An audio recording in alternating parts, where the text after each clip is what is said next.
Hi everybody, I'm Jaden. I'm Jason. I'm Caden. And we're the YHWH Torah YouTube channel. And it's the three amigos again because everyone's out doing things and working, and Nicole is busily in the kitchen doing awesome things for us because what is today?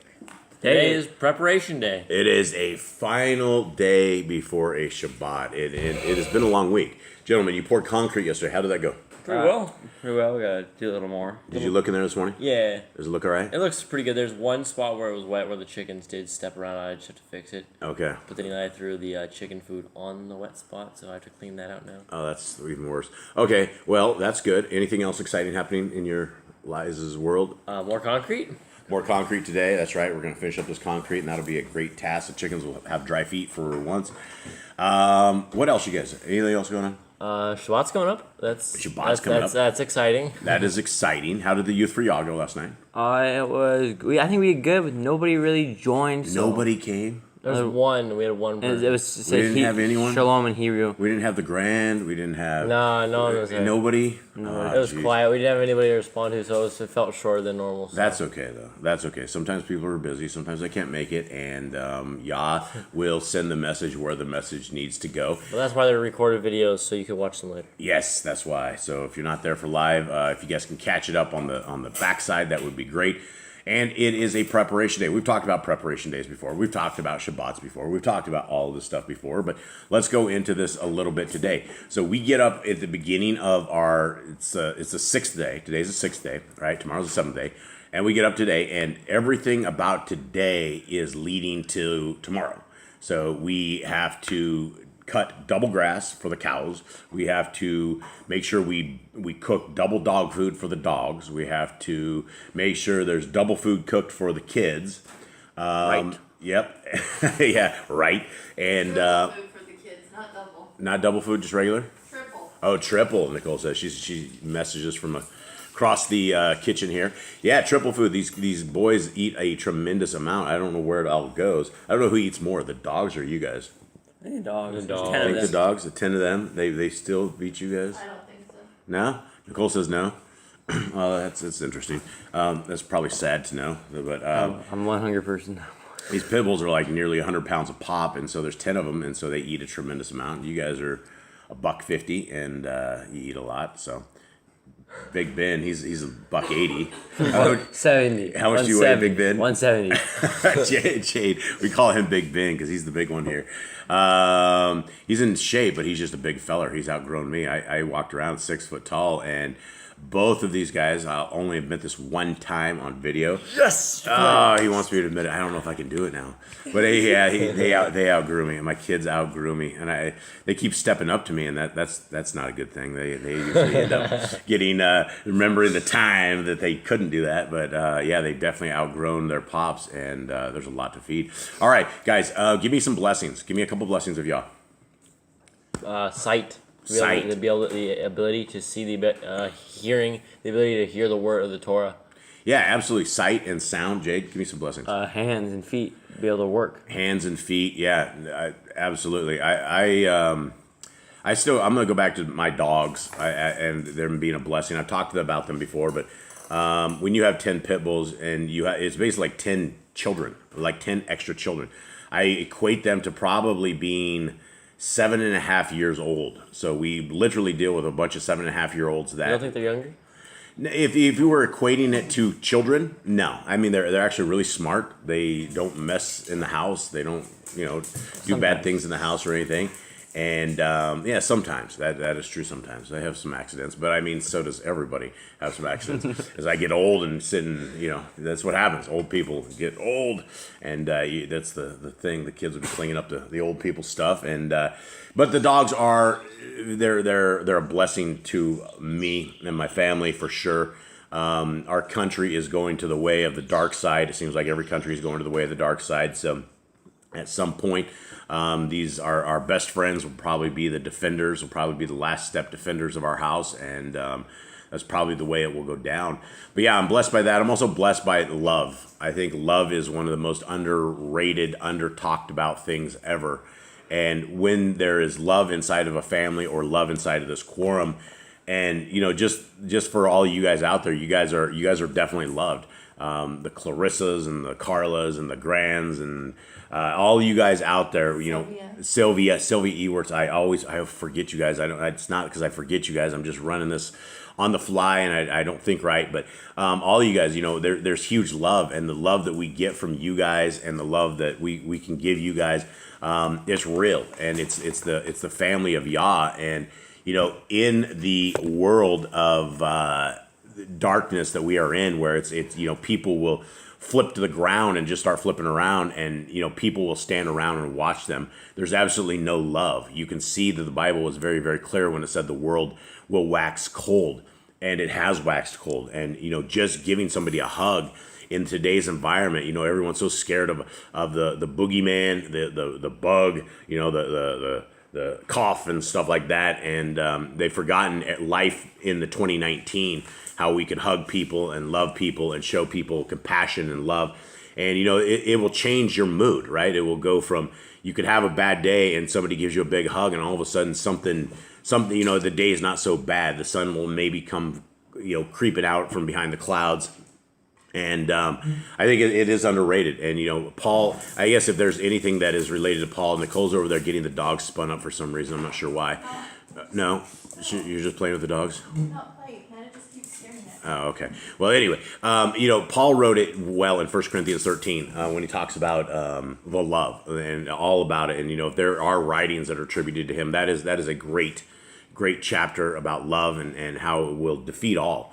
And so our Creator loves us, and He loves us so much that He gave us a Torah, He gave us a way, and He gave us a hope. He gave us a Son.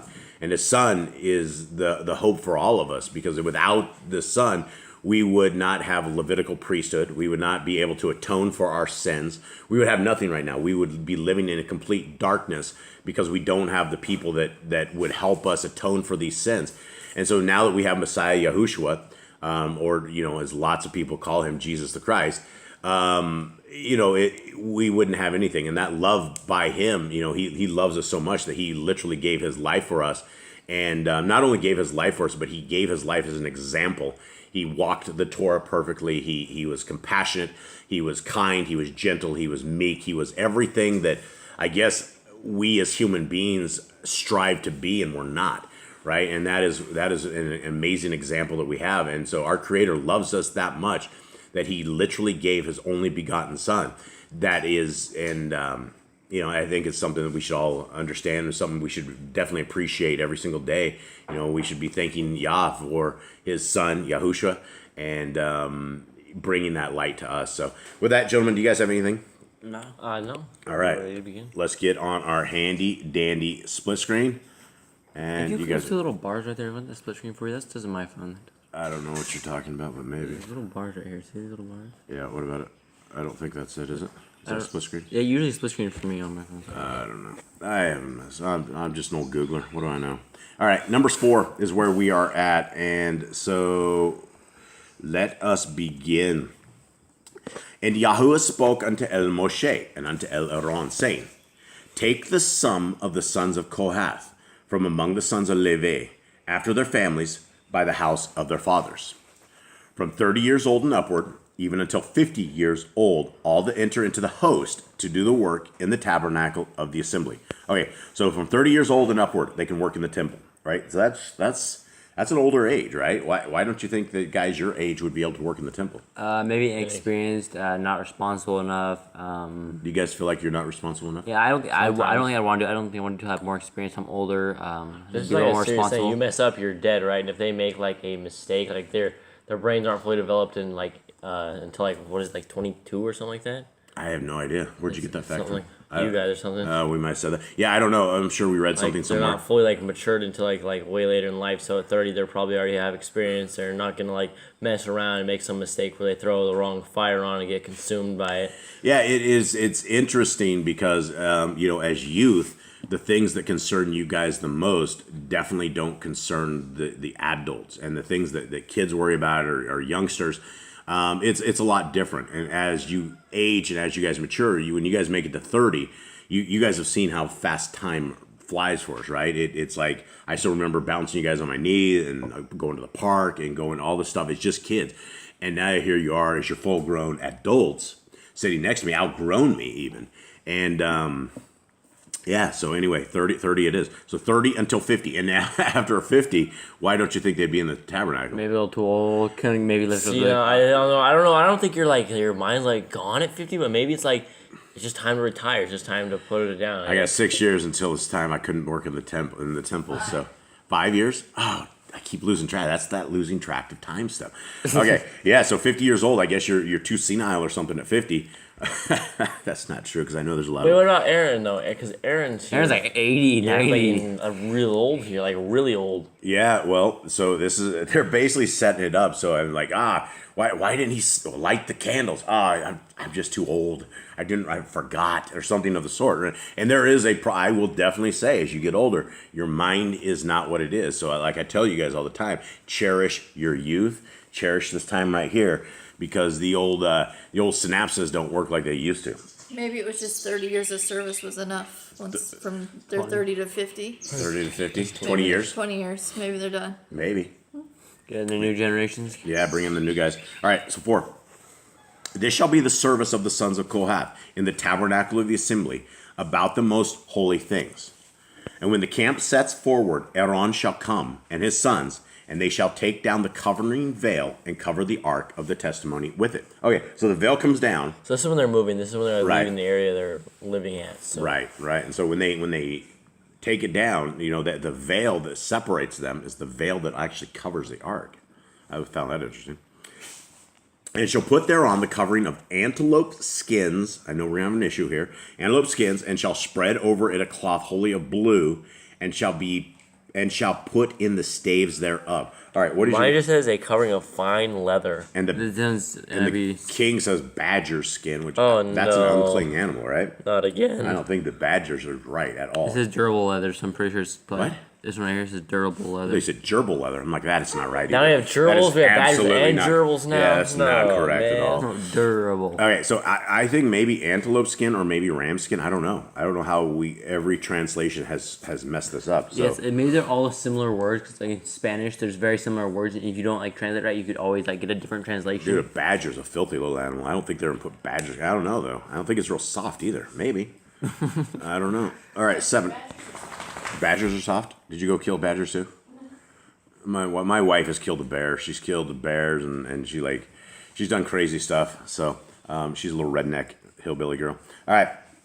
7. And upon the table of showbread they shall spread a cloth of blue, and put thereon the dishes and the spoons and the bowls and covers to cover withal, and the continual bread shall be thereon. And they shall spread upon them a cloth of scarlet, and cover the same with a covering of antelope skins, and shall put in the staves thereof. So I would almost say it's probably more antelope skin is probably the right translation, I would imagine. However, you make leather, which would be something like Well, that. that's I anything think. makes leather, right? So you make leather out of cows, out of anything that has a skin, I think is what you call leather. Out of a badger. Yeah, maybe out of a badger. I don't think Yah would put unclean animals upon the altar or on the... Yeah, I don't think so. I don't know. Maybe.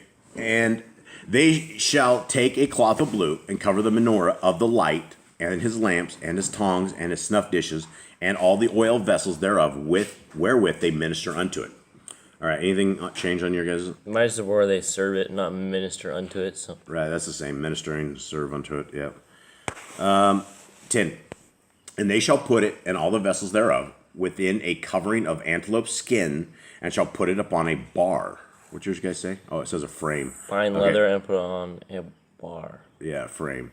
Okay. And upon the golden altar they shall spread a cloth of blue, and cover it with a covering of antelope skins, and shall put to the staves thereof. They shall insert its poles. Cold. Right. So is this just when they're moving? Is all just like what they do when they're moving? I think that when they're taking this down, I think is what we're dealing with here. And it's like, so like, because when you're moving, especially since they're moving, they don't have anything called U-Haul. They're probably taking that by hand, so they're going to be, Called Y-Haul. yeah. Yisrael They're taking it Hall. by hand. They're going to be going through a whole bunch of nastiness. They're going through deserts, muds, and a whole bunch of crazy things. So they're probably going to cover it up so it doesn't get destroyed. We have Nicole. And the one from yesterday said what each one of their duties was. Right. So each one of those people have a duty to take down the curtains, to take down. Right. Yeah, absolutely. Thank you. All right, so we are on. Jade, you're I'm one behind too. You're a little behind, bro. It's not like little Eli. We're on 13, Okay, yeah. I think we're on 13. And they shall take away the ashes from the altar and spread a purple cloth thereon everything purple and blue. And they shall put upon it all the vessels thereof, wherewith they minister about it, even the censers, the flesh hooks, and the shovels, and the basins, all the vessels of the altar. And they shall spread upon it a covering of antelope skins, and put to the staves of it.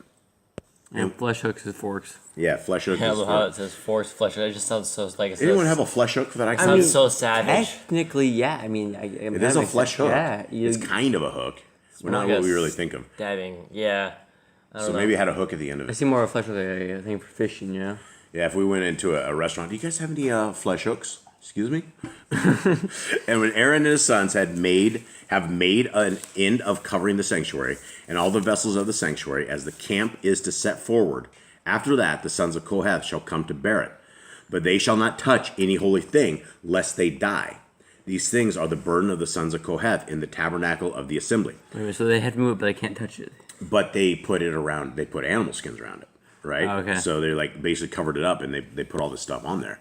So I wonder if they were the ones that actually they just tossed the animal skin over it and then picked it up after that. I don't know how they did it. I don't know. You gotta be very careful. You're dead. Don't mess this one up. Okay, into the office of Eleazar, the son of Aaron, the priest pertains the oil for the light and the sweet incense and daily oblation and the anointing oil and the oversight of all the tabernacle and of all that therein is in the sanctuary and in the vessels thereof.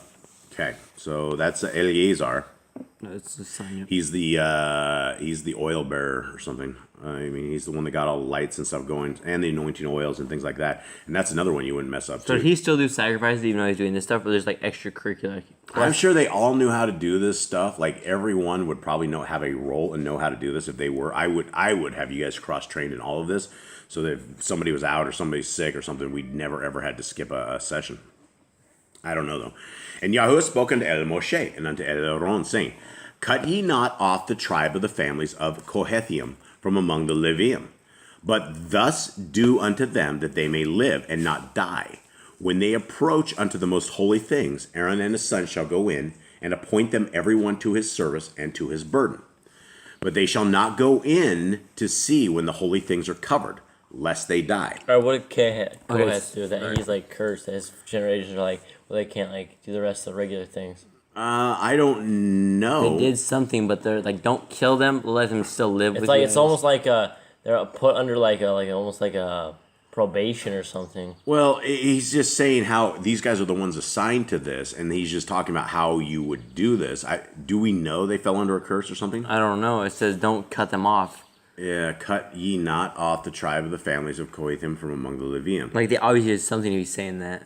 Yeah. Like they obviously You just saying. don't say don't cut he's like, them off he's for like, no reason. All right, they can't be like doing the stuff, but they can move stuff for you.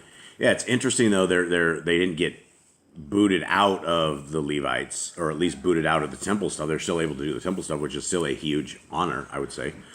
Okay, but they shall not go in to see when the holy things are covered, lest they die. And Yahuwah spoke unto Moshe, saying, Take also the sum of the sons of Gershon throughout the houses of their fathers by their families. From 30 years old and upward until 50 years old shall you number them, all that enter in to perform the service, to do the work in the tabernacle of the assembly. This is the service of the families of the Gershinim, to serve, and for burdens. And they shall bear the curtains of the tabernacle and the tabernacle of the assembly, his covering, and the covering of the antelope skins that is above upon it, and the hanging for the door of the tabernacle of the assembly. And again, the king says badgers. I don't think so. We're not using badgers. Maybe. I don't know, though. Would Yah really use an unclean animal? That's like you gotta get a lot of badgers, right? They're not that big, right? Well, yeah. I mean, the antelopes aren't very big either. I mean, antelope is like it's a smaller version of a deer. Yeah, but it's bigger than a little badger. It is bigger than a badger. Less skins. Yep. All right. And the hangings of the court, and the hanging for the door of the gate of the court, which is by the tabernacle and by the altar round about, and their cords, and all the instruments of their service, and all that is made for them, so shall they serve. At the appointment of Aaron and his sons shall be all the service of the sons of Gershinim, in all their burdens, and in all their service, and ye shall appoint unto them in charge all their burdens. This is the service of the families of the sons of Gershon, in the tabernacle of the assembly, and their charge shall be under the hand of Ithamar, the son of Aaron, the priest. So it's all of Aaron's kids. Aaron and his kids are like the commanders of the Levites. And Moshe is still ahead of that. As for the sons of Merari, how do I do this right? Hold on. Merari. As for the sons of Merari, you shall number them after their families by the house of their fathers. From 30 years old and upward, even unto 50 years old, shall you number them. Everyone that enters into the service to do the work of the tabernacle of the assembly. Hi, Eli. Hey. How you doing, buddy? Good. Did you get the cows over? Yep. All right. And this is the charge of their burden, according to all their service in the tabernacle of the assembly, the boards of the tabernacle and the bars thereof, and the pillars thereof, and the sockets thereof. And the pillars of the court round about, and their sockets, and their pins, and their cords with all their instruments, and with all their service, and by name ye shall reckon the instruments of the charge of their burden. All right, does anyone understand what this is saying at all? So they were assigned, says that by name, the equipment of the duty of their burden. So whatever they were supposed to do, they got their own tools for, and they were assigned to Socket that sets. Yeah, they got their own tools. Okay. All right, 33. This is the service of the families of the sons of Merari, according to all their service, in the tabernacle of the assembly, under the hand of Ithamar, the son of Aaron the priest. And Moshe and Aaron and the chief of the assembly numbered the sons of Kohathiam after their families and after the house of their fathers. From 30 years old and upward, even unto 50 years old, everyone that enters into the service for the work of the tabernacle of the assembly. And those that were numbered of them by their families were 2,750. Eli, will you check with Josh over there? He's about to bark. All right, 37. Sorry, guys. These were they that were numbered of the families of the Kohathiam, all that might do service into the tabernacle of the assembly, which Moshe and Aaron did number according to the commandment of Yahuwah by the hand of Moshe. And those that were numbered of the house, the sons of Gershon, throughout their families and by the house of their fathers, from 30 years old and upward, even unto 50 years old, everyone that enters into the assembly for the work of the tabernacle of the assembly. Did I read that right? I think I said assembly twice. Let me reread that. From 30 years old and upward, even unto 50 years old, everyone that enters into the service for the work in the tabernacle of the assembly. Even those that were numbered of them throughout their families by the house of their fathers were 2,630. So 2,630 people just for this task. These are they that were numbered of the families of the sons of Gershon, of all that might do service in the tabernacle of the assembly, whom Moshe and Aaron did number according to the commandment of Yahuwah. Okay, so there's a lot of people right here. Here's the gig, is if Yah did not have these people have something to do, they'd be sitting around doing nothing. So more than likely, every single one of these guys have stuff to do every single day, or else it'd be like kids. If you don't have something to do, they get bored and they cause chaos. Or dogs, either one. And those that were numbered of the families of the sons of Merari, throughout their families, by the house of their fathers, from 30 years old and upward, even unto 50 years old, everyone that entered into the assembly for the work of the tabernacle of the assembly. Even those that were numbered of them after their families were 3,200. So 3,000 people working. 5,000 between the two of those, just on those little things. So there's a lot of people that work the temple. Got to be a ton of stuff to do. Just a tremendous amount. These be those that were numbered of the families of the sons of Merari, whom Moshe and Aaron numbered according to the word of Yahuwah by the hand of Moshe. All those that were numbered of the Levium, whom Moshe and Aaron and the chief of Yisrael numbered, after their families and after the house of their fathers. From 30 years old and upward, even unto 50 years old, everyone that came to do the service of the ministry and the service of the burden of the tabernacle of the assembly.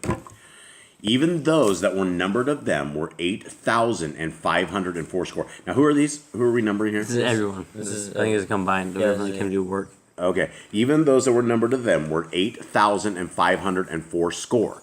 According to the commandment of Yahuwah, they were numbered by the hand of Moshe, everyone according to his service and according to his burden. Thus were they numbered of him, as Yahuwah commanded Moshe. Now, that's a lot of people. 8,500. I was thinking, is the little temple thing they built, is it big enough for all of them to be in there? No, no.